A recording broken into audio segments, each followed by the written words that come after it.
नमस्कार. मिळून साऱ्याजणी आणि चांगुलपणाची चळवळ या दोघांच्या संयुक्त विद्यमाने सुरू असलेल्या गावोगावींच्या विचारवंतांबरोबर गप्पा या फेसबुक लाईव्ह सिरीज मध्ये तुमच्या सगळ्यांचं मनपूर्वक स्वागत.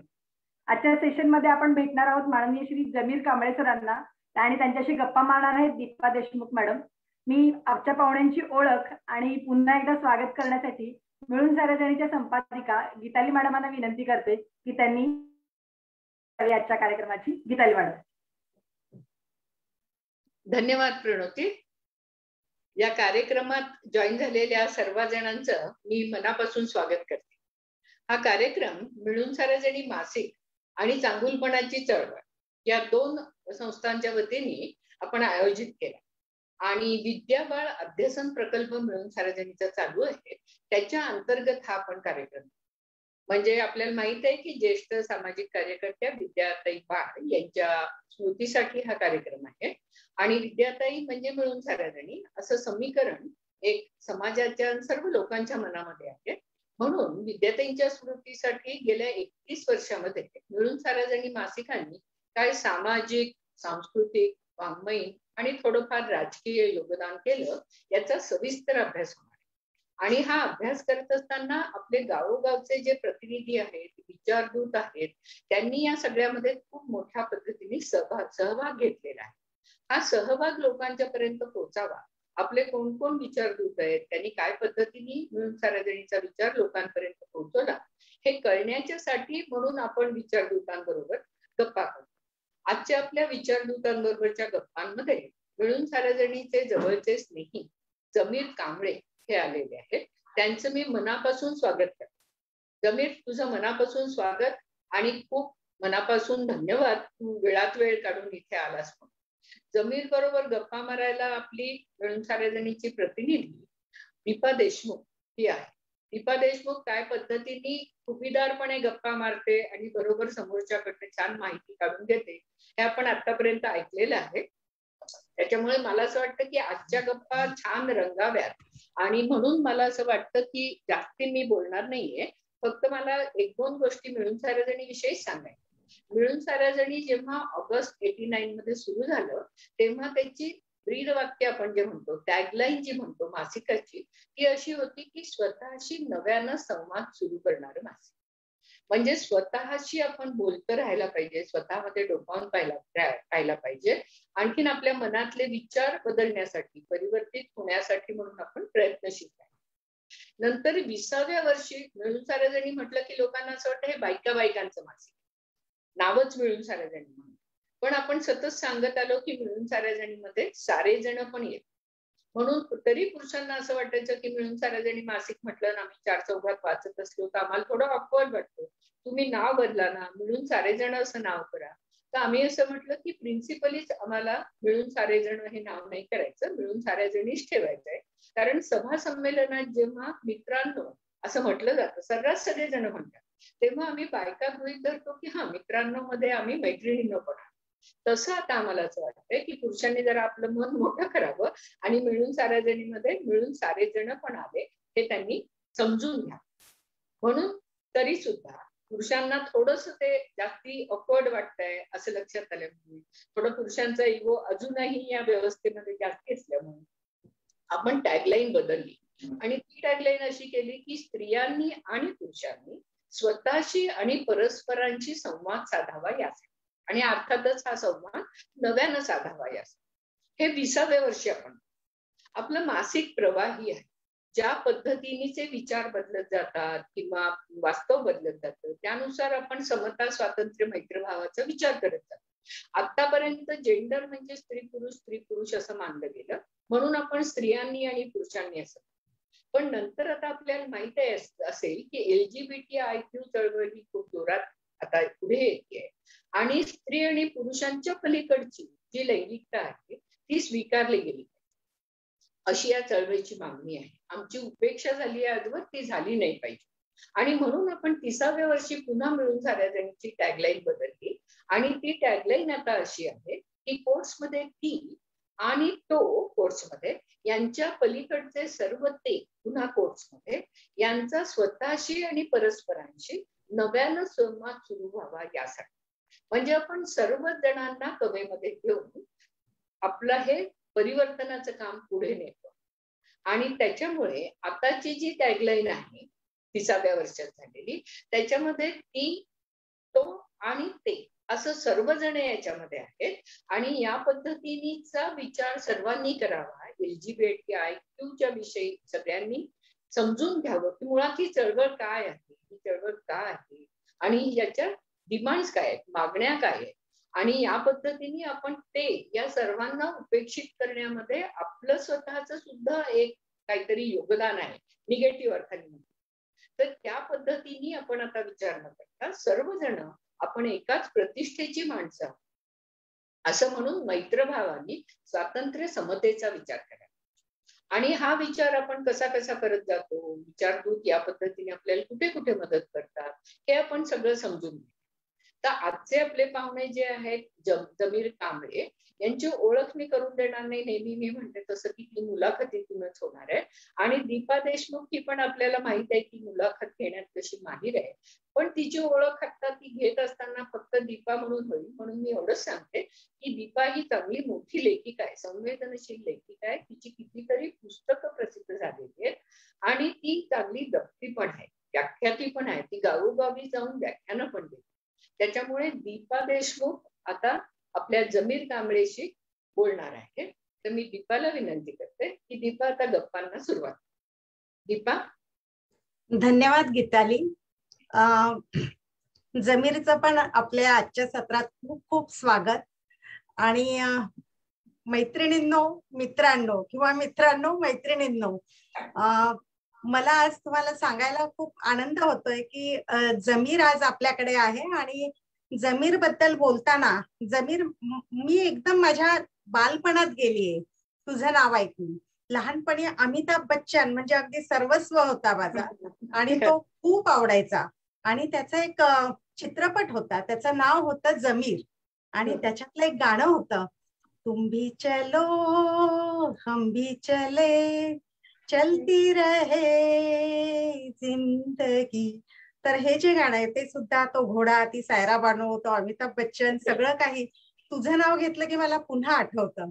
आणि त्यामुळे मी तुला असं म्हणेन की सुरुवातच करताना तुझं स्वागत तर करतेच आहे, पण त्याबरोबर मला सांग की हे जमीर हे खूप वेगळं नाव आहे, अर्थही खूप छान आहे, पण हे नाव कसं ठेवलं, का ठेवलं आणि तुला तुझं नाव आवडतं का? Okay, thank you. मला इथे बोलवल्याबद्दल आधी आभार मानतो तुमचे सगळ्यांचे. मिळून सराजणीशी माझं खूप जुनं नातं आहे, विद्याताईंशी पण माझं खूप जुनं नातं आहे. आणि यात तुम्ही क्रिएट केलेल्या व्यासपीठावर पण खूप महत्वाचे लोक येऊन गेले आहेत, बोलून गेले आहेत. श्यामलताई बनारसेंची मुलाखत खूपच मला आवडली आणि त्यांनी मांडलेले विचारही मला खूप महत्वाचे वाटले. आणि त्याच व्यासपीठावर तुम्ही आता मला बोलावलं आहे म्हणून मला खूप खूप आनंद होतोय. तर तू माझ्या नावानेच सुरुवात केली, हे छान वाटतंय. अशी सुरुवात केली आहेस त्याबद्दल. एकतर तो सिनेमा तू जो सांगते तो मी पाहिलेला नाहीये, परंतु माझ्या नावाशी माझं एक फार विशिष्ट नातं राहिलेलं आहे. मला वाटतं आपल्या सगळ्यांचंच आपल्या नावाशी एक विशिष्ट नातं असतं आणि ते काळानुसार बदलतही गेलेलं आहे. तर अगदी सुरुवातीला जेव्हा म्हणजे लहानपणी लोक मला माझं नाव विचारायचे तर तेव्हा लोक सरप्राईज व्हायचे की अरे हे असं कसं नाव आहे तुझं, जमीर कांबळे वगैरे. कारण त्यांना कळायचं नाही की हे असं कॉम्बिनेशन असू शकत नाही ना. कारण जमीर हे नाव माझ्या मी मुस्लिम आहे की काय, का मी हिंदू आहे, हे प्रश्न लोकांना पडायचे. आणि त्याच्या मागे मग मी लोकांना एक गोष्ट सांगायचो, म्हणजे खरी गोष्ट सांगायचो. ती गोष्ट माझ्या आई वडिलांची, की माझी आई ही मुस्लिम आहे आणि माझे वडील हे हिंदू आहेत, हिंदू मातंग दलित आहेत. आणि त्यांनी पळून जाऊन लग्न केलं होतं कारण घरच्यांचा त्यांच्या लग्नाला विरोध होता. आणि अशा तऱ्हेने माझं नाव जमीर कांबळे पडलं. तर मग लोकांना ही गोष्ट ऐकून फार आनंद व्हायचा आणि त्यांना माझ्या नावामध्ये हे असं आंतरधर्मीय विवाहाचा जो बंड होता आई वडिलांचा तो दिसायचा. आणि म्हणून ते माझ्या नावाचा काय म्हणत उत्सव करायचे. आणि ती जी प्रतिक्रिया मला मिळायची ती मला खूप आवडायची. मला मग इतकी आवडायला लागली काही काळाने की मग मी ती प्रतिक्रिया मिळवायला लागलो स्वतःहून. म्हणजे मी मुद्दाम म्हणून लोकांना माझं नाव असं असं आहे म्हणून म्हणजे विचारलं नाही तरी म्हणजे जेव्हा जमीर हे नाव पुरेसं असतं तेव्हा पण मी मुद्दामहून नाही, मी जमीर कांबळे असं म्हणायला लागलो, कारण मला माहिती होतं की त्या कॉम्बिनेशन मध्ये काहीतरी आहे. आणि थोडक्यात काय तर माझ्या नावाच्या मागे जी गोष्ट होती त्या गोष्टीचं मी हळूहळू राजकारण करायला लागलो. त्याच्यामध्ये मी माझी एक काय म्हणूयात एक वैयक्तिक सत्ता मिळवायला लागलो होतो. खरं माझ्या आई वडिलांच्या आंतरधर्मीय विवाहाच्या बंडामध्ये माझा काहीही सहभाग नव्हता, परंतु तरीही मी त्या काय म्हणूयात त्या बंडाचा फायदा घ्यायला लागलो माझ्या नावातून. आणि हे पुढे काही काळानंतर अर्थातच माझ्या लक्षात आलं की हे जे राजकारण मी करतोय, हा जो अभिनय करतोय मी माझं नाव वापरण्याचा, या अभिनयामागच्या सत्ताकारण जेव्हा लक्षात आलं तेव्हा मग माझ्या नावाबद्दलचं नातं थोडं बदललं ना, किंवा मी अवेअर झालो की अरे माझं नाव जरा राजकीय भूमिका ही होऊ शकते. मग मी काही काळ माझं कांबळे हे आडनाव लावायचं सोडून दिलं. मग मी केवळ जमीर असं सांगायला. पण तेव्हाही मग लोकांना प्रश्न पडायचा, पण म्हणजे तुम्ही मुस्लिम आहात का? पण तुम्ही दिसत नाही आहात मुस्लिम, किंवा तुम्ही इतकं छान मराठी बोलता वगैरे वगैरे, त्याचं आणि मुस्लिम असण्याशी काही नातं लागत नाहीये वगैरे. त्याचाही मला कंटाळा यायला लागला. मला वाटलं की काय हे आपल्या नावाच्या मागे सतत लोकांना एखादी ओळख का दिसतीये आपली, जी ओळख आपण क्लेमही करत नाही आहोत. असा मला माझ्या नावाचा मग काही काळ तिटकाराच आला, म्हणजे रागच यायला लागला नावाचा. मग एक काळ असा होता की मी माझ्या नावाच्या पुढे माझ्या आईचं नाव लावायला सुरुवात केली. मग मी जमीर बदरुन निसा असं नाव सांगायला लागलो. तेव्हा सुद्धा लोकांना माझ्या नावाचं फार अप्रूप वाटायचं. तेव्हाही लोकांना वाटायचं की अरे हा किती मोठा काय म्हणत स्त्रीवादी दृष्टिकोन आहे ना तुझ्यामध्ये, की तू असं नाव वापरतोयस. मला तेही आवडेनासं झालं, कारण मला वाटलं की केवळ नाव लावण्याने का मी स्त्रीवादी होणार आहे. स्त्रीवादी होणं का इतकं सोपं आहे का काय, की नाव लावलं की झालं वगैरे. तर म्हणून मग मी तेही नाव माझं सोडून दिलं तसं वापरायचं. आणि आत्ता काही काळानंतर माझ्या लक्षात आलं की नावं खूप महत्वाची आहे. म्हणजे शेक्सपियर आपल्याला म्हणालेले की नावात काय, तर तसं नाहीये. नावात खूप सारं काही असतं, आडनावात तर खूप सारं काही असतं. कारण लोक तुम्हाला त्यांच्या एका विशिष्ट साच्यांमध्ये तुम्हाला बसवतात जेव्हा तुमचं नाव ऐकतात तेव्हा. तर हे सगळं राजकारण जर समाजात घडत असेल तर मला वाटतं की आपण आपलं नाव सुद्धा रिक्लेम करण्याची गरज आहे. आणि म्हणून मग मी माझ्या नावाचे अर्थ माझ्या पुरते पाहायला लागलो. एक अर्थ माझ्या नावाच्या मागचा तोच आहे जो माझ्या आई वडिलांचा बंड होता समाजाच्या विरोधात, प्रेमातून झालेला जो बंड होता. तर मला माझ्या नावाच्या मागे, जमीर कांबळेच्या मागे प्रेमाचं हे मूल्य दिसतं, की जिथे दोन निरनिराळ्या अस्मिता आपल्या अस्मिता सोडून एक प्रेमाची वाट धरतात आणि त्यातून कोणत्या राजकीय भूमिका तयार होतात. आणि ते मला वाटलं की फार महत्वाचं आहे आणि हा अर्थ आपण अधोरेखित केला पाहिजे कुठेतरी, किंवा या अर्थाची आपल्याला आठवण राहिली पाहिजे जरी आपण त्याच्यात सहभागी नसलो तरी. आणि दुसरा अर्थ माझ्या नावाचा विवेक असा आहे. तर त्याचं बर्डन न घेता की आपण विवेकी आहोत की नाही, परंतु ते नाव आपल्याला विवेकाच्या शक्यताची आठवण देत राहू देत असं मला वाटलं. आणि म्हणून आता मी माझ्या नावाकडे अशा तऱ्हेने पाहतो की माझं नाव मला या प्रेमाच्या मूल्याकडेही नेतं आणि विवेकाची सतत आपली तपासणी होत राहावी, आपण विवेकाने वागतोय की नाही, बोलतोय की नाही वगैरे वगैरे. किती छान ना जमीर. म्हणजे आपण प्रत्येकाने आपल्या नावाचा आधी अंतर्मुख होऊन आपणच आपल्याला शोधलं पाहिजे आणि मग त्या नावाला घेऊन शोधत पुढे गेलं पाहिजे. आणि त्यामुळे मला हे नाव स्वतःलाही म्हणजे स्वतःचंही तुझंही आणि प्रत्येकाचंच तो शोधाच्या दृष्टीने खूप छान वाटतंय ना आवडतंय. मी आता एकदम उडी मारणार आहे. म्हणजे तुझं नाव ठेवलंय लहान आहेस तू आणि तिथून एकदम मी मिळून साऱ्या जणीकडे उडी मारत जाणार आहे. आणि तुला मी असं म्हणेन की मिळून साऱ्या जणी किंवा विद्याताई, विद्या बाळ यांची आणि तुझी भेट झाली कशी? तर सोपं आहे याचं उत्तर. विद्याताईंची ओळख माझी एकतर थेट भेट झाली नव्हती. ती भेट अशी की त्यांच्या विचारांच्या माध्यमातून झाली. म्हणजे त्यांचं नाव ऐकलं होतं की त्या स्त्रीवादी चळवळीच्या कार्यकर्त्या आहेत म्हणून, असं नावाने त्या मला माहिती होत्या. आणि दुसरी थेट ओळख त्यांच्याशी झाली ती एका मैत्रिणीच्या माध्यमात. इथे या व्यासपीठावरती मिळून सारेजणीच्या दुसऱ्या स्नेही बोलून गेल्यात ना, नयन कुलकर्णी, ती माझी एक चांगली मैत्रीण आहे. आणि एक काळ होता जेव्हा मी पहिल्यांदा एलजीबीटीचं एक नाटक लिहित होतो, एलजीबीटी विषय मांडण्याचं. तर तेव्हा नयननी माझं ते नाटक ऐकायला पहिल्यांदा विद्याताईंना घरी बोलावलं आणि तेव्हा माझी त्यांच्याशी ओळख झाली.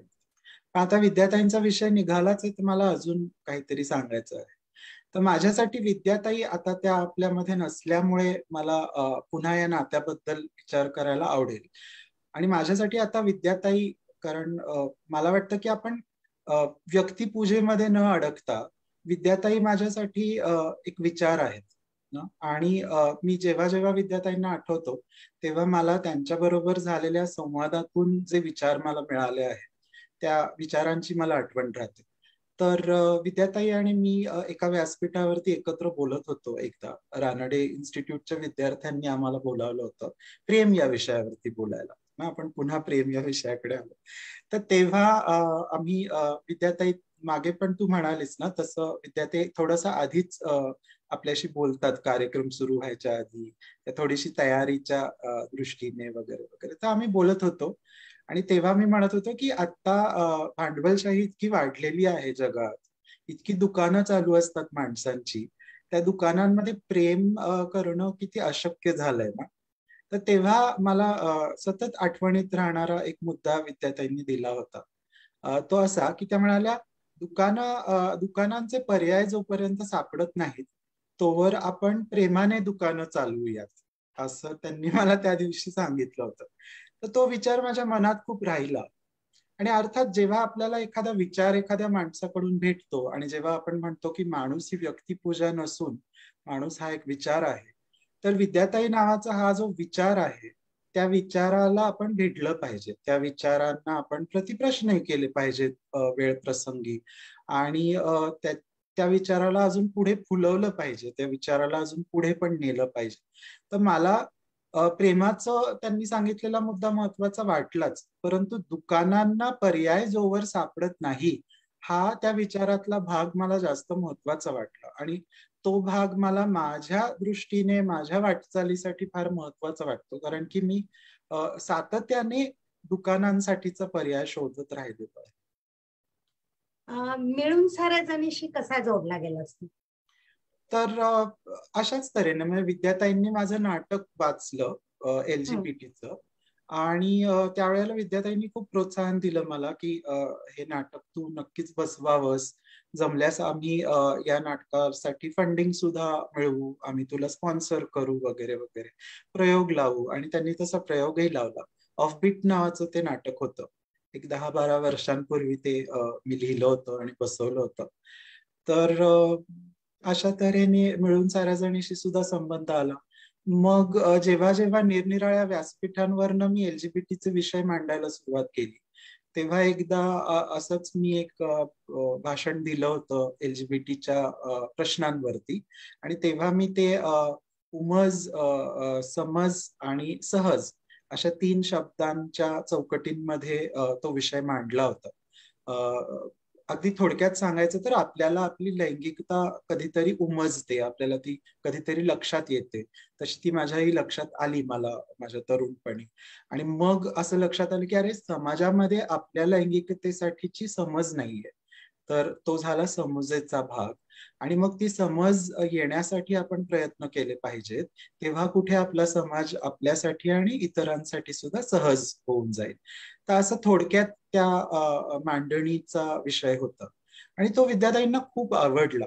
आणि मागेही बोलणं झालंय या व्यासपीठावर की विद्याताईंना एकदा तुमचं काम पटलं, आवडलं की त्या तुमच्या मागे लागतात. आणि तसं त्याही माझ्या मागे लागल्या, म्हणाल्या हे जे स्पीच तू दिलं आहेस ते तू आमच्या मॅगझिन मध्ये, आमच्या मासिकामध्ये आम्हाला छापायला आवडेल. मग ते तसं छापूनही आलं, उमज, समज आणि सहज या नावाने. जमीर, तुझा नाटक या विषयाकडे ओढा आहे आणि लेखन करतोस आणि दिग्दर्शनही करतोस. तर हे ऑफबीट जे नाटक होतं की जे मिळून साऱ्या जणींना व्यासपीठ दिलं त्याला, तर हे नाटक याचा विषय काय होता आणि तुला ते का लिहावं वाटलं? त्याचा संबंध अर्थातच माझ्यासाठी फार राजकीय संबंध होता या अनुभवाचा, या अनुभूतीचा. तर जेव्हा मला हळूहळू लक्षात यायला लागलं की आपण समलैंगिक आहोत, तर तेव्हा एक तर आधी मला खूप भीती वाटायला लागली, कारण आपल्या आजूबाजूला जो समाज ज्या तऱ्हेने आपल्याला प्रेझेंट होतो तो एका भिन्नलिंगी चौकटीतूनच होत असतो. आपल्या आजूबाजूचे लोक सगळे भिन्नलिंगी चौकटीतूनच वावरत असतात. मग आपल्याला असं वाटायला लागतं की अरे आपण एकटेच असे आहोत का, आणि मग आपल्याला भीती वाटायला लागते. आपल्याला वाटतं की आपण इतके वेगळे का आहोत, आणि मग आपण साहित्य शोधायला लागतो या विषयावरचं. आणि त्या काळात मला आठवते मी जे काही साहित्य माझ्या हाती लागलं प्रयत्न करून, त्या साहित्यांमध्ये एकतर समलैंगिकता म्हणजे एक आजार आहे, विकृती आहे असंच वाचण्यात आलं होतं. आणि मग तेव्हा माझी भीती अजून वाढली. मला वाटलं की आपल्याला आजार आहे की काय, हा आजार आता बरा केला पाहिजे की काय, आणि कोणाला सांगायचं, कसं सांगायचं. कारण लैंगिकतेबद्दल आपल्याकडे जे टाबू असतात त्यामुळे आपल्याकडे उघडपणे लोक बोलत नाहीत. अजूनही या विषयाबद्दल इतकं उघडपणे लोक बोलत नाहीत. तर लैंगिकता हा तर फार लांबचा भाग होता त्या अर्थात. तर म्हणून माझ्या मनात कुठेतरी हा विचार होता की साहित्य नाहीये, सकारात्मक साहित्य नाहीये या लैंगिकतेकडे बघण्याचं. आणि मग पुढे मी जेव्हा कॉलेजमध्ये गेलो तेव्हा एलकुंचवार वाचलं, किंवा तेंडुलकर, एलकुंचवार, आळेकर यांची नाटकं वाचली, तेव्हा मला लक्षात आलं की कुठेतरी लैंगिकतेची अभिव्यक्ती आहे, परंतु ती थेट नाहीये. ती फार इनडायरेक्ट माध्यमांनी येते, आणि सरळ सरळ बोललं जात नाही की ही समलिंगी व्यक्ती आहे, किंवा लैंगिकतेवर भाष्य केलेलं नसतं. आयदर ही पात्र व्हिलन म्हणून तरी येतात, किंवा त्यांच्या प्रश्नांवर मांडणी केलेली दिसली नाही मला. आणि पुढे जेव्हा मी जर्मनीमध्ये एका स्कॉलरशिपमुळे गेलो होतो, तेव्हा पहिल्यांदा मला एक सकारात्मक दृष्टिकोन मिळाला माझ्या लैंगिकतेकडे बघण्याचा. एका मैत्रिणीच्या घरी तिचा एक अनोळखी मित्र आला होता मला भेटायला, आणि तो त्याच्या लग्नाची पत्रिका घेऊन आला. त्याच्या लग्नाची पत्रिका वाचल्यावरती मला लक्षात आली दोन्ही नावं पुरुषांची आहेत. तर तेव्हा मला खूप सुखद धक्का बसला. मला वाटलं की अरे, म्हणजे इथे उघडपणे बोललंच जात नाहीये, तर फार लग्नाची पण सोय आहे समलिंगी लोकांना, आणि माझी मैत्रीण ही भिन्नलिंगी असून सुद्धा याच्या लग्नाचा इतका उत्सव करते आहे. तर हा सगळा आनंद बघून मला इतकं छान वाटलं. आणि तेव्हा मला एक ऊर्जा पण मिळाली की अरे, आपणही आपल्या लैंगिकतेबद्दल उघडपणे बोलायला सुरुवात करूयात. आणि माझी ती जर्मन मैत्री ही पहिली व्यक्ती होती जिला मी माझ्या लैंगिकतेबद्दल सांगितलं. मग तेव्हा तिने मला त्या मित्राशी ओळख करून दिली. मग त्या मित्राने मला सांगितलं की अरे, भारतात सुद्धा खूप संस्था आहेत ज्या या विषयावरती काम करतात. मग त्याच्यामुळे मला बिंदू माधव खिरे यांची समलैंगिकांवर काम करणारी जी संस्था आहे समपथिक नावाची, तिच्याबद्दल कळालं. आणि मग मी बिंदू माधवांना भेटलो, आणि त्यांना भेटल्यावर तर माझ्यामध्ये अजूनच राजकीय परिवर्तन झालं असं म्हणूयात. मग मला माझ्या लैंगिकतेबद्दलचा माझा दृष्टिकोन बदलला, सकारात्मकपणे पाहायला लागलो. इतकी शक्ती मिळाली त्यातून की मग मी माझ्या आईला, माझे वडील तेव्हा नव्हते, पण माझ्या आईला पहिल्यांदा मग सांगितलं. आणि माझ्या आईने मला धक्काच दिला, कारण की तिने फारच सकारात्मक प्रतिक्रिया दिली त्याच्यावरती. मला अभिप्रेत नव्हती अशी प्रतिक्रिया दिली. आणि ती म्हणाली की मला कळत नाहीये तू काय म्हणतोयस ते, तुझी आवड काय आहे वगैरे, परंतु प्रत्येकाला इथे आनंदाने, आपापल्या तऱ्हेने आनंदाने राहण्याची असावी, फ्रीडम असावं, असं तिचं म्हणणं होतं. आणि तिने दिलेल्या प्रतिक्रियेमुळे माझ्यामध्ये अजूनच शक्ती आली. आणि मग मी सगळ्यांना सांगायला सुरुवात केली, मग मित्रांना, मैत्रिणींना, प्राध्यापकांना वगैरे वगैरे. त्या तऱ्हेने मी निरनिराळ्या व्यासपीठांवर माझ्या विषयावरती बोलायला लागलो. आणि तेव्हा माझ्या मनात कुठेतरी तो जो एक विषय राहिला होता की साहित्य नाहीये आपल्या विषयावरचं, तो माझ्या मनात कुठेतरी मला त्रास देत होता विचार. आणि तेव्हा मला वाटलं की आपण एक नाटक लिहूयात. आणि तेव्हा मी ऑफबीट नावाचं नाटक लिहिलं, ज्याच्यामध्ये मी ठरवून अशी पात्र नेमली की जी पात्र स्वतःहून आपल्या लैंगिकतेबद्दल उघडपणे बोलतील, म्हणजे त्याच्यावरती काही इनडायरेक्ट भाष्य नसेल, डायरेक्टली त्यांच्या प्रश्नांना आपण भिडूयात वगैरे वगैरे. आणि मिळून साऱ्या जणी, नयन कुलकर्णी यांच्या ओळखीमुळेच या प्रोजेक्टमध्ये दीपा लागू सुद्धा आल्या, कारण त्याच्यामध्ये आजीचं एक खूप सुंदर पात्र मी लिहिलं होतं आणि त्या पात्रासाठी मला एक कोणीतरी चांगली संवेदनशील आणि सेलिब्रिटी व्यक्ती हवी होती. तर त्यासाठी विद्याताईंमुळे आणि नयन कुलकर्णींमुळे दीपाताई सुद्धा या प्रोजेक्टमध्ये सामील झाल्या आणि अशा तऱ्हेने ऑफबीटचं नाटक मग जन्मास आलं.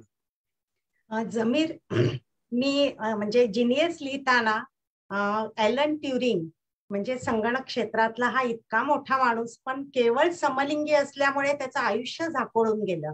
आणि आपल्याला सगळ्यांना ऑस्कर वाईल्ड सुद्धा माहितीये की काय फरफट झाली एवढ्या मोठ्या जागतिक म्हणजे कीर्ती मिळवलेल्या साहित्यिकाची, का तर केवळ तो समलिंगी आहे म्हणून. तर हे सगळं जे आहे तर वाचतो तेव्हा आपल्याला कळतं, पटतं, पण तरीही मला असं वाटतं की नाटक किंवा चित्रपट हे इतकं प्रभावी माध्यम आहे आणि तू त्यासाठी निवडलंस, म्हणजे केवळ ऑफबीट हे करून नाही थांबलास तू, तर मला वाटतं सुषमा देशपांडेंबरोबर तू तो ती ते हे सुद्धा केलंस.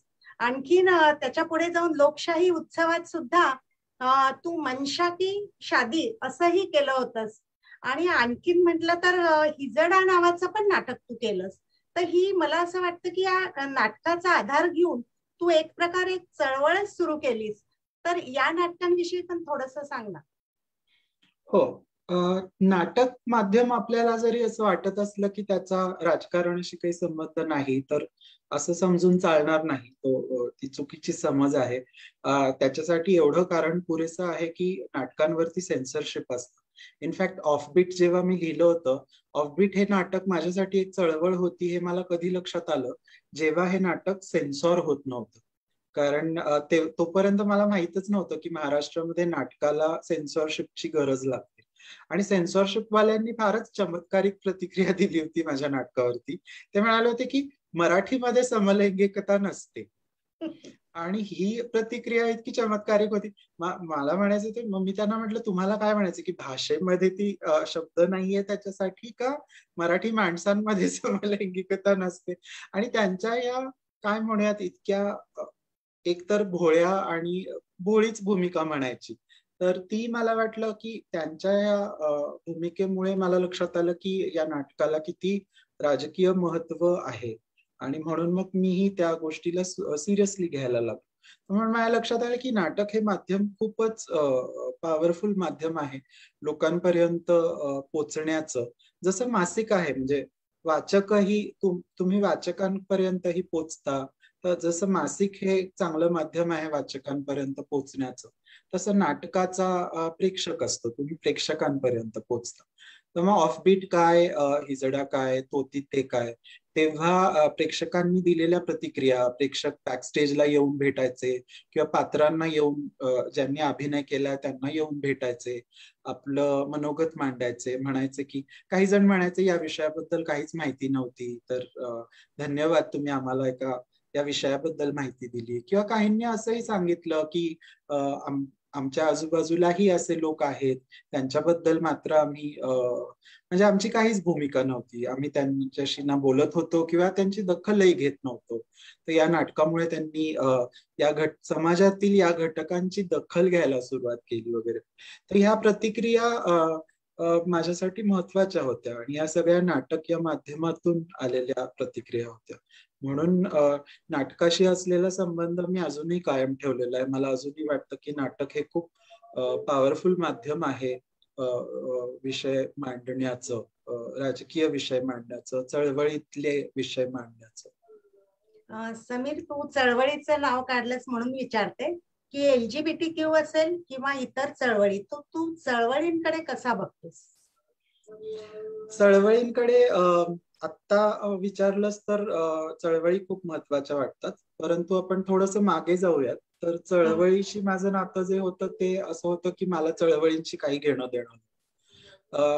जसे सामान्य माणसांची जशी भूमिका असते चळवळींच्या बाबतीत, उदाहरणार्थ आता शेतकऱ्यांची इतके दिवस चळवळ चालू आहे, किंवा अगदी शाहीनबागची चळवळ आठवली की एवढ्या मुस्लिम बायका बसल्या होत्या निरनिराळ्या ठिकाणी, तरी सुद्धा आपण सामान्य लोक त्या बद्दल काहीच दखल घेत नाही त्याची.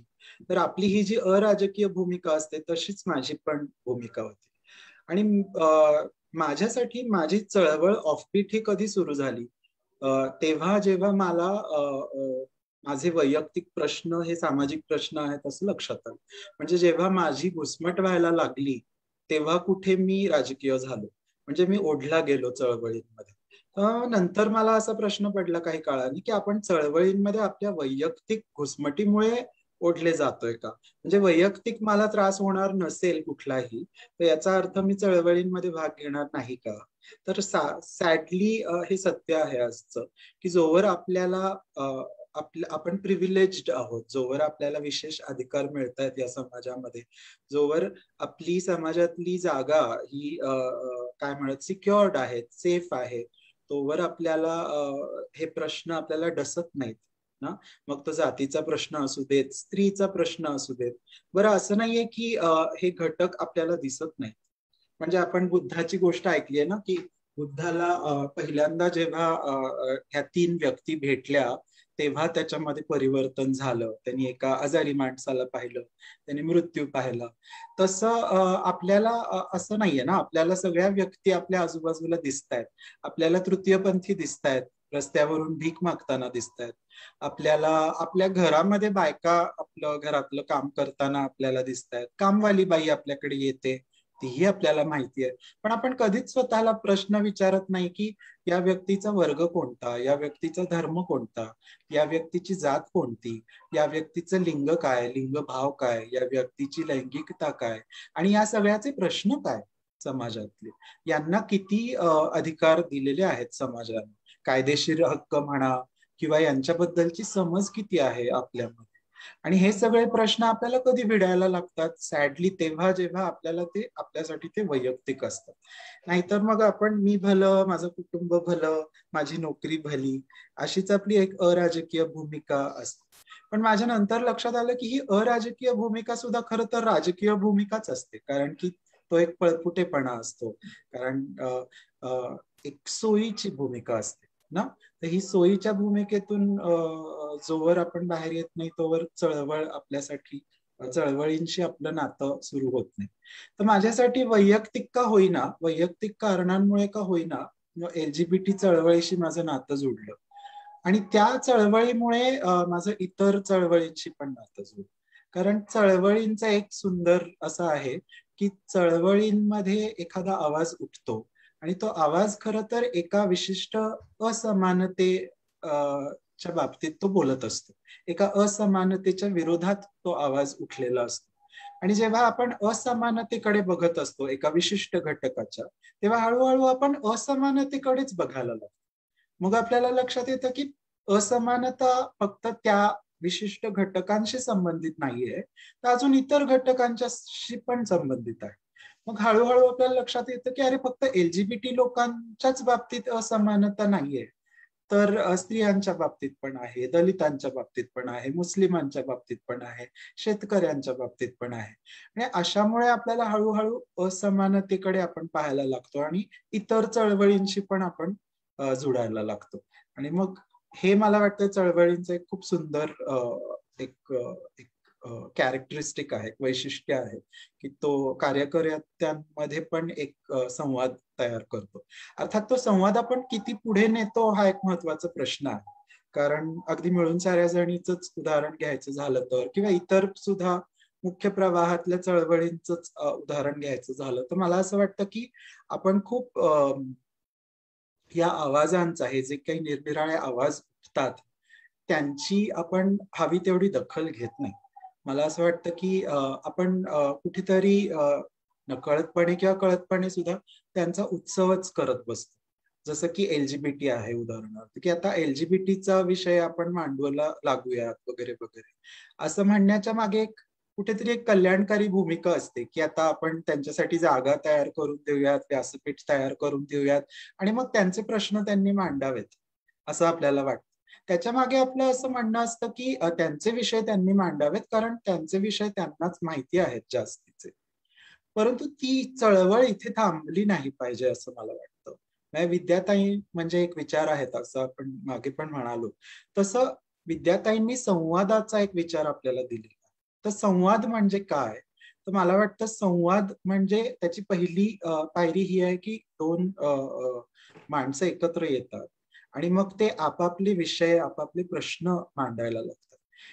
त्याच्या पुढे जाऊन आपण आपले प्रतिप्रश्नही त्यांना विचारायला पाहिजे. आपणही आपली भूमिका उघड केली पाहिजे.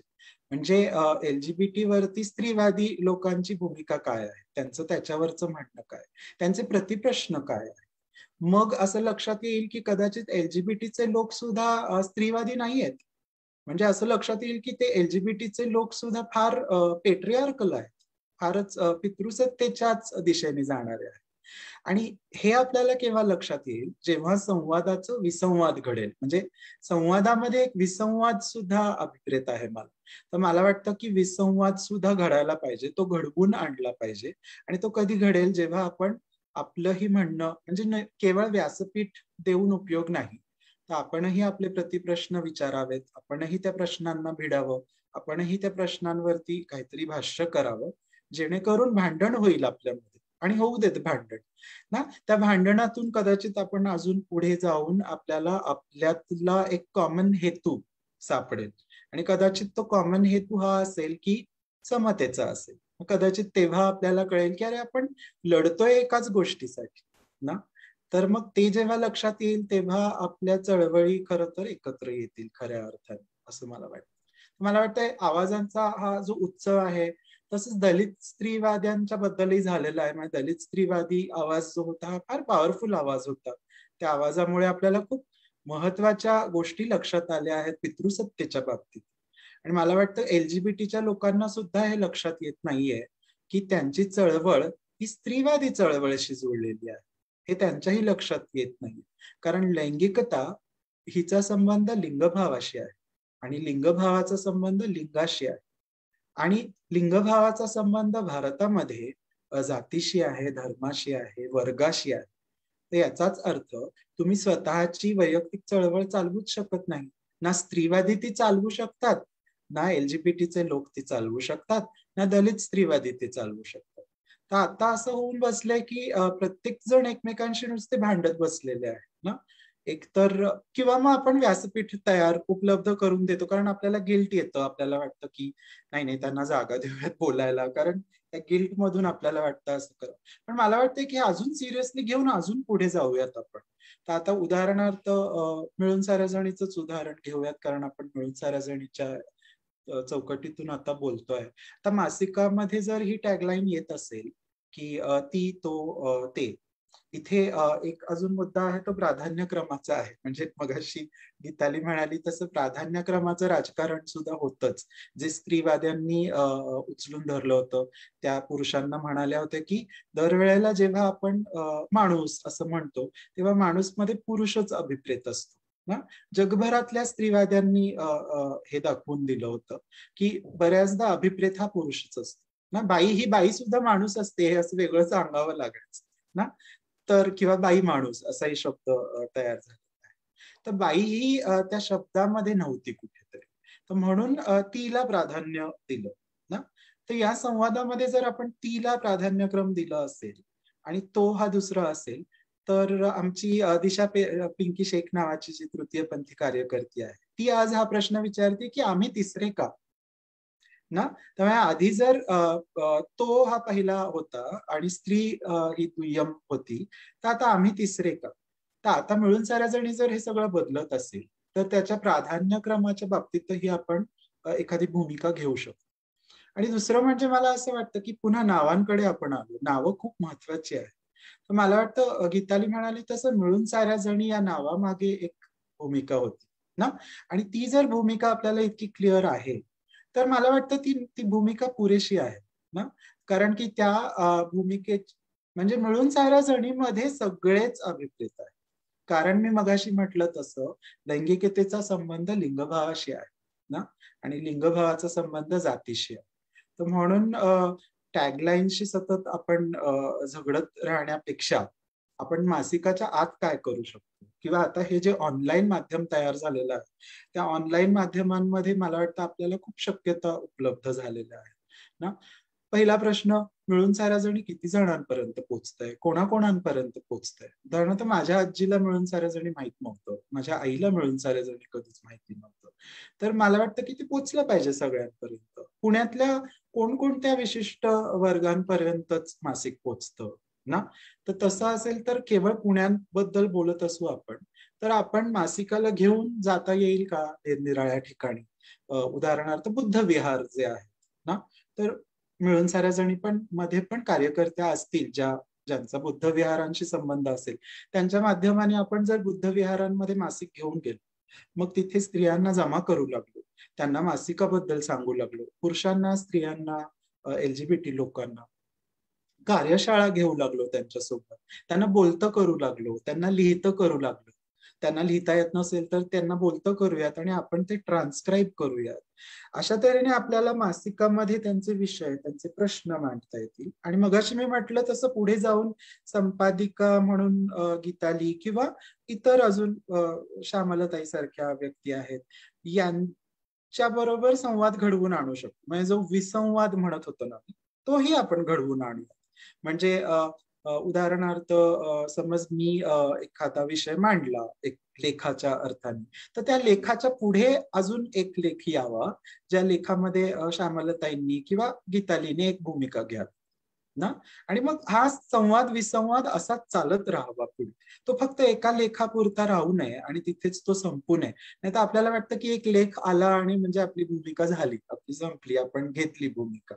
तर ते जसं की माझं उमज समज आणि सहजच्या बाबतीत झालं. तो लेख येऊन खूप काळ झालेला आहे, परंतु आजही आपल्याला वाटतं आहे की LGBT ची भूमिका आपल्याला सतत घ्यावी लागणार. त्यासाठी आपल्याला सतत काहीतरी करत राहावं लागणार आहे. आणि एवढंच म्हणून हे उत्तर थांबवतो की त्यासाठी मी तयार आहे. म्हणजे तुम्हाला ज्या ज्या बाबतीत माझ्याकडून मदत हवी असेल त्या बाबतीसाठी मी इथे नक्कीच तयार आहे. धन्यवाद जमीर. खर तर मी तुला हा प्रश्न विचारणारच होते की तू मिळून साऱ्या जणीचं पुढचं चित्र कसं रंगवतोस, पण जसं काही तुला माझ्या मनातलं कळलं आणि तू ते आधीच सांगितलंस आणि ते ऐकून खूप छान वाटलं. आणि मला तुला सांगायला पण आवडेल की मिळून साऱ्या जणी हा केवळ विचार किंवा केवळ संवाद नाही, तर विचाराबरोबर प्रत्यक्ष कृतीशील सुद्धा मिळून साऱ्या जणी आहे. म्हणूनच आपण महाराष्ट्रभरात की कृती करणारे विचारदूत किंवा प्रतिनिधी किंवा अनेक आपले स्नेही बघतोय आणि तू सुद्धा त्यातलाच एक स्नेही आहेस आमचा. त्यामुळे ही चळवळ फक्त कागदापुरती नाहीये, तर कागदापासून उतरून हातात एक बंडाचं निशाण घेऊन सुद्धा उभी राहणारी आहे असं मला वाटतं. मी तुला जाता जाता एक शेवटचा प्रश्न विचारणार आहे, तो म्हणजे नावाकडून सुरुवात झाली होती म्हणून नावाकडे जाते. खरं तर ते सुद्धा उलगडलेलं आहे, पण तरी पण मी तुला म्हणेन की आधीचा जमीर आणि आताचा जमीर या दोन्ही जमीरकडे तू कसा बघतोस? कसा बघतो आपल्याला जेव्हा लोक भेटतात, खूप काळानंतर भेटतात, तेव्हा असं म्हणतात की अरे तुझ्यात काहीच फरक पडलेला नाही. तर बऱ्याच जणांना असं ऐकायला फार आवडतं. म्हणजे लोकांना वाटतं की अरे आपल्या बाह्य स्वरूपात काही फरक पडलेला नाही, आपण अजूनही तरुण दिसतो आहोत वगैरे. तर असं मला बाह्य स्वरूपाबद्दल वाटत नाही. एकतर मला असं वाटतं की बाह्य स्वरूपात सुद्धा आपल्या शरीरामध्ये सुद्धा जे होणारे बदल आहेत वयाने, ते किती सुंदर आहेत. म्हणजे आपलं जे वय जसं वाढत जातं ते आपल्या प्रगल्भतेलाच कुठेतरी दाखवत असतं शरीराच्या माध्यमाने. मला इथे माझी आजी आठवते. माझी आजी एक झाडू कामगार होती. कॉर्पोरेशनच्या एका हद्दीमध्ये ती झाडू मारायची. तर तेव्हा ती घरी आल्यावरती तिच्या अंगावरच्या सुरकुत्या मी लहानपणी मोजायचो. मला खूप मजा वाटायची की किती सुरकुत्या असतील. मला वाटायचं की ह्या सुरकुत्यांचा आकडा आपल्याला कधीतरी कळाला पाहिजे एकदा. आणि नंतर नंतर आता मला असं वाटतं की त्या सुरकुत्या म्हणजे तिची कहाणी सांगत होत्या. एक कविताच होती ती एका अर्थाने एक गोष्ट होती. तिच्या वेदनेची म्हणा, तिच्या आयुष्याची म्हणा, परंतु एक कविता होती. आणि म्हणून मला वाटतं की आपलं बाह्य स्वरूपही तितकंच महत्वाचं आहे. त्याच्यामध्ये बदल व्हायलाच पाहिजेत आणि ते बदल आपण लपवू नयेत. मला असं मेकअप करून नाटकातला मेकअप सुद्धा मला आवडत नाही. मला त्रास होतो नाटकातल्या मेकअपचा. मला वाटतं सरळ सरळ नुसतं पाण्याने स्वच्छ तोंड धुतलं की किती बरं वाटतं ना, असं बाह्य स्वरूपाबद्दल वाटतं. आणि तसंच मला आपल्या विचारांच्याही बाबतीत वाटतं. म्हणजे विचारांच्या बाबतीत जर आपल्याला कोणी म्हणत असेल की अरे तुझ्यामध्ये काडी मात्र फरक पडलेला नाही, तर मला तर रागच येईल. म्हणजे मला खूप वाईट वाटेल. मला वाटेल की अरे याचा अर्थ एवढा वर्ष इतकं आपलं आयुष्य पुढे आलेलं असताना आपल्यामध्ये आपल्या विचारांमध्ये फरकच पडलेला नाही का? तर मला वाईटच वाटतं. तर त्या अर्थाने आत्ताचा जमीर हा नक्कीच आधीच्या जमीरपेक्षा खूप वेगळा आहे. आधीचा जमीर हा खूप फक्त वैयक्तिक गोष्टींकडेच पाहणारा होता. स्वतःच्याच चौकटीमध्ये, बंदिस्त चौकटीमध्ये राहत होता. आपण भलं, आपली नोकरी भली, आपलं कुटुंब भलं. आणि आता मात्र तो आंबेडकर वाचायला लागलाय. आंबेडकरांमुळे त्याच्याकडे आता खूप त्याचे विचार खूप बदललेले आहेत. आता तो समतेचा विचार करणारा आहे आणि इतर चळवळींशी पण जुडलेला आहे आणि त्याच्यावरतीही तो लिखाण करतो आहे आणि हे मला चांगलं वाटतं माझ्याबद्दल. जमीर, खरंच आहे, आपले विचार जर एकाच ठिकाणी थांबले तर त्याचं डबकं तयार होईल. त्यामुळे ते प्रवाही असले पाहिजे. आपण स्वतः सुद्धा लवचिक असलो पाहिजेत. आणि मला मोह आवरत नाहीये खरं तर, कारण हा एक स्वतंत्रपणे आपण तुझ्या गप्पांचा भाग ठेवूयात असं वाटलं होतं. पण इथे आशा साठे या साहित्यिका पण आहेत आणि त्यांनी पण प्रश्न केलाय, त्यामुळे माझ्याही मनात तो होता. तर मला असं वाटतं की विचारावं की जर्मन लेखक काफका जो आहे, आपल्याला सगळ्यांना तो माहिती आहे आणि तो समजायला तसं म्हटलं तर कठीण आहे, पण जीवनाविषयी फार मोठं भाष्य करून जाणारा आहे. आणि त्याच्या नाटकाचं तू नाट्यकरण, त्याच्या लिखाणाचं तू नाट्यकरण केलेलं आहेस आणि त्याला कबीराशी जोडलेलं आहे. तर हे तू शेवटी जाता जाता नक्कीच सांगावं असं वाटतं. हो, तर चांगला प्रश्न आहे. आशाताईंनाही मी खूप चांगला ओळखतो. नयन कुलकर्णींमुळे, मिळून साऱ्या जणींमुळे त्यांच्याशी चांगली ओळख झालेली आहे आणि त्याही निरनिराळ्या चळवळींच्या माध्यमाने भेटत राहिलेल्या आहेत. तर काफकाशी माझी ओळख माझ्या MA च्या शिक्षणातून झाली. MA चं शिक्षण करत असताना काफका वाचला पहिल्यांदा. तर काफकाचं लिखाण हे अस्वस्थ करत होतं कुठेतरी, कारण त्याच्यामध्ये खूप अस्तित्ववादी प्रश्न मांडले होते त्यांनी, की मी कोण आहे, माझ्या जगण्याला काय अर्थ आहे, माझ्या जगण्याला काही प्रयोजन आहे का सगळंच जग आधीच प्रीडेस्टिन्ड आहे. म्हणजे असं आपल्याला होतं ना, आपण सिनिकल व्हायला होतो. आपल्याला वाटतं की जगामध्ये परिवर्तनच शक्य नाहीये किंवा आपल्या इथे असण्याला काही अर्थ नाहीये वगैरे. तर हे प्रश्न एका विशिष्ट काळामध्ये मला खूप महत्वाचे आणि इंटरेस्टिंग वाटत होते.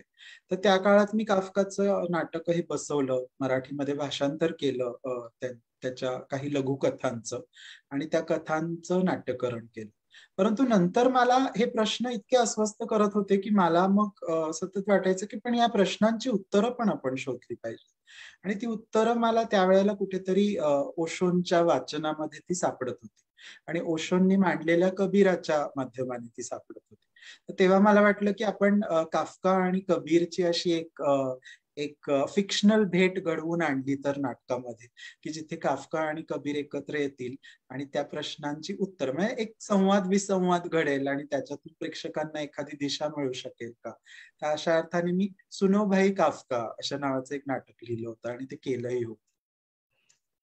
जमीर, खूप छान. खरं तर या गप्पांना अशा चालत राहाव्यात आणि कबीराविषयी, काफकाविषयी, प्रत्येक नाटकाविषयी आणि सगळं ऐकत राहावं तुझ्याकडून असं वाटतंय. पण वेळेकडे लक्ष जातंय आणि मनाला मारून थांबावंसं वाटतंय.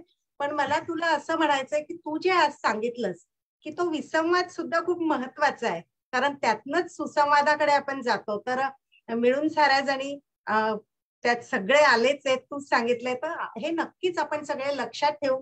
आणि आजच्या तुझ्या बोलण्यानं एक जी मनाला मरगळ थोडीशी आली होती ती झटकून कामाला लागूया असं सुद्धा वाटायला लागलं. त्यामुळे तू इथे आल्यास आणि गप्पा मारल्यास. मला एक शेवटचं वाक्य असं म्हणावंसं वाटतं. सांग ना, बोल ना जमीर, बोल. ऐकू येतंय ना? हो. हा, तिथे मला एक शेवटचं वाक्य असं आठवलं की जेव्हा गीताली तू विद्याताईंची ओळख करून देतेस तेव्हा असं म्हणतेस ना की विद्याताई म्हणजे मिळून साऱ्या जणी आणि मिळून साऱ्या जणी म्हणजे विद्याताई, असं जे समीकरण आपल्या डोक्यात बसलेलं आहे नसतं. आणि म्हणून ते आपण खोडून काढूयात, कारण आपणही या चळवळीमध्ये तितकेच तितक्याच समतेच्या पातळीवरती त्याचे भाग आहोत आणि आपण ते जोवर आपल्याला ते लक्षात येत नाही तोवर आपण ती पुढे नेऊ शकणार नाही ना, म्हणून आपणही ते करत राहिलं पाहिजे. नक्कीच जमीर, खूपच म्हणजे काय, आता जाताना तुला मनापासून अगदी मी धन्यवाद देईन की तू आलास, आज गप्पा मारलेस आमच्याशी. आणि हा कार्यक्रम बघत असलेल्या सगळ्या आमच्या मैत्रिणी, मित्र, स्नेही सगळेच हा कार्यक्रम बघतायत, त्यामुळे खूप छान वाटतंय. तुमचे सगळ्यांचे सुद्धा आभार. आपल्याला तांत्रिक सहाय्य चांगुलपणाची चळवळ यातर्फे यशवंत शितोळे आणि प्रणोती नेहमीच देत असतात, त्यामुळे त्यांचे सुद्धा मनापासून आभार. आणि अर्पिता मुंबारकर यांनी सुद्धा असं म्हटलंय की विहारात साऱ्याजणी मासिक पोहोचवण्यासाठी मी थोडासा प्रयत्न केला आहे आणि तो अनुभव खूप वेगळा आहे. तर तुमचे सुद्धा, तुम्ही आता संवाद साधला त्याबद्दल तुमचेही मनापासून आभार. आपला पुढचा जो रविवार आहे, तर या रविवारी विख्यात अभिनेत्री दीपा लागू यांच्या एक वेगळ्या पैलून आपण ओळख करून घेणार आहोत, त्यांच्याशी संवाद साधणार आहोत. तर पुढच्या रविवारी सुद्धा 8 वाजता अगदी नक्की हा कार्यक्रम बघायला विसरू नका, ऐकायला विसरू नका. आणि तुम्हाला मिळून साऱ्या जणीचं वर्गणीदार व्हायचं असेल तर कार्यक्रमाच्या शेवटी तुम्हाला त्याबद्दलची माहिती मिळेलच, ती सुद्धा बघा आणि आमच्या परिवारात सामील व्हा असं मी म्हणेन. धन्यवाद. छान.